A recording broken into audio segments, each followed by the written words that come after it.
భద్రాచలం పట్టణంలోని కోనవరం రోడ్డు సరోజిని వృద్ధాశ్రమంలోని ఈరోజు మన అన్న జూనియర్ ఎన్టీఆర్ గారి జన్మదిన వేడుకలు జరుపుకోవడం జరిగింది.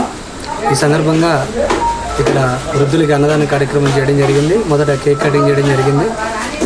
మన జిల్లా కార్యదర్శి ఎన్టీఆర్ ఫ్యాన్స్ సీనియర్ జిల్లా కార్యదర్శి అజయమన్న తర్వాత భద్రాచలం ఆధ్వర్యంలోని మరెన్నో సేవా కార్యక్రమాలు చేసుకుంటూ చలివేంద్రాలు కానీ అన్నదాన కార్యక్రమాలు కానీ మరిన్ని సేవా కార్యక్రమాలు చేసుకుంటూ ముందుకెళ్ళడం జరుగుతుంది. ఈ సందర్భంగా అభిమానులందరికీ కూడా అందుబాటులోని ఫేస్బుక్ కానీ ఇన్స్టాగ్రామ్ అన్నీ కూడా టీమ్ తారక్ భద్రాచలం పేరుతోని రిలీజ్ చేయడం జరుగుతుంది.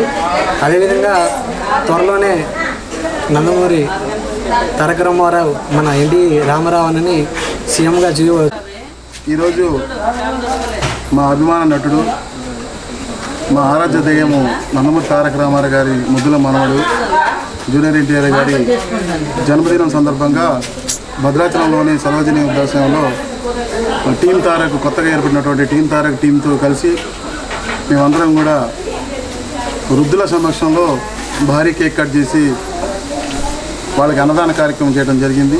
చాలా సంతోషకరం. ముఖ్యంగా మీ అందరికీ తెలిసే నటనలో ఇవాళ ఒక టాలీవుడ్కే కాదు, ఇవాళ బాలీవుడ్లో కూడా పాన్ ఇండియా లెవెల్లో ఇవాళ నెంబర్ 1గా స్టార్గా ఎదుగుతున్నటువంటి ఆస్కార్ అవార్డు గ్రహీత జూనియర్ ఎన్టీఆర్ గారు. తప్పకుండా కుటుంబం పరంగా కానీ పార్టీ పరంగా కానీ ఆయనకి ఏ తోడు లేకపోయినా కూడా కోట్లాది మంది అభిమానులు ఆయన వెంట ఉన్నారన్న సంగతి అందరికీ తెలిసిన విషయమే.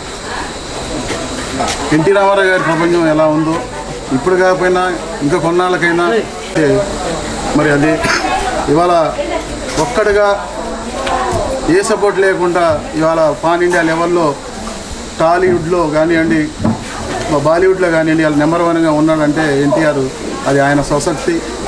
తప్పకుండా ఇలాంటి బర్త్డేలు ఎన్నో జరుపుకోవాలని, తప్పకుండా ఈ తెలుగు ప్రజల్ని ఆయన పరిపాలించాలని భద్రాచలం టీం తారక్ తరఫున సీతారామచంద్ర కార్యక్రమాలు వరదలు వచ్చినా ముక్కోటైనా శ్రీరామనవమైనా తప్పకుండా స్పెషల్గా మేమందరం కలిసి మరి రాములు భక్తులకు కానివ్వండి, వరదలు వచ్చినప్పుడు వరద బాధితులకు కానివ్వండి మేము సపరేట్గా మేము టీం తారక్ తరఫున సహాయ సహకారం చేయడానికి మేము నిర్ణయించుకోవడం జరిగింది. అదేవిధంగా ఈ టీం తారక్ ఏర్పడడం కూడా జరిగింది. కాబట్టి తప్పకుండా ఈ రోజు నుంచి భద్రాచలం టీం తారక్ తరఫున మేము అనేక సేవా కార్యక్రమాలు చేయడానికి ముందుకు వచ్చినటువంటి సాయికి ప్రత్యేక అభినందనలు తెలియజేస్తూ ఆయనకి తోడ్పాటిస్తున్న ఈ యువత అందరూ కూడా తప్పకుండా మనం ముందుకు వెళ్ళి మా అన్న నందమూరి తారక రామారావు గారి అడుగుజాడులో మనం కూడా నడిచి ప్రజలకు సేవ చేసే కార్యక్రమాలు చేయాలని కోరుకుంటూ, ముఖ్యంగా మొట్టమొదటిసారిగా టీం తారక్ ఏర్పడిన తర్వాత మొట్టమొదటిదే మేము ఇలా మరి అభాగ్యులైనటువంటి తల్లిదండ్రులు లేని అభాగ్యులైనటువంటి దాదాపుగా 120 మందికి ఇక్కడ ఈరోజు ఆయన పుట్టినరోజు సందర్భంగా అన్నదానం చేయడం జరిగింది. ముఖ్యంగా ఈ వృద్ధాశ్రయం కూడా జూనియర్ ఎన్టీఆర్ గారికి తెలుసు. ఎందుకంటే జనతా గ్యారేజ్ టైంలో రాముల వారి దర్శనానికి వచ్చినప్పుడు కూడా ఆయన ఇది కనుక్కొని మరి కొరటాల శివ గారి ద్వారా ఇక్కడ 5 లక్షల రూపాయలు కూడా ఈ వృద్ధాశ్రయానికి సహాయం చేయడం జరిగింది.